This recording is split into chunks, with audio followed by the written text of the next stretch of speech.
আসসালামু আলাইকুম গাইস, গ্রামের বাড়িতে যাচ্ছি তাল খাওয়ার জন্য। তাল গাছে ওটা খুবই রিস্ক, মানুষে পাওয়া যাচ্ছে না, তাই ভাই ব্রাদার নিয়ে যাচ্ছি। ওরা বাঁশ নিয়ে অনেকক্ষণ চেষ্টা করতেছে কিন্তু পারতেছে না, অবশেষে ব্যর্থ। এখনও আমরা দেখতেছি কোনো মানুষ পাই কিনা তাল গাছ ওঠার জন্য।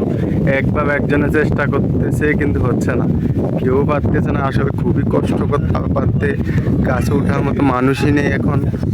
হিসেবে সূর্য বাবাতে গাছের দিকে তাকানো যাচ্ছে না, তাই একটু সানগ্লাস লাগিয়ে নিচ্ছি। এই অনেককে নিয়ে আজ শুধু অপেক্ষা করে যাচ্ছি একটা তাল খাওয়ার জন্য।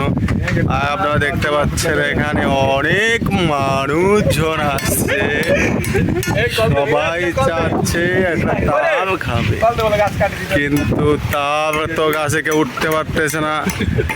এই যে এখানে বসে আছে একটা দুধের শিশু, এই ওমান থেকে ভিবাতাইছে। তাল পারতে পারবে না, এখন গাছ কাটা শুরু করছে। তবু আজকে তাল ঘরে না নিয়ে ফিরে যাবে। আমরা এখনো তাল পাড়ার জন্য বিভিন্নভাবে চেষ্টা চালিয়ে যাচ্ছি, কিন্তু হচ্ছে না। এখানে অনেক মানুষজন শুধু দেখতেছে আজকে তাল।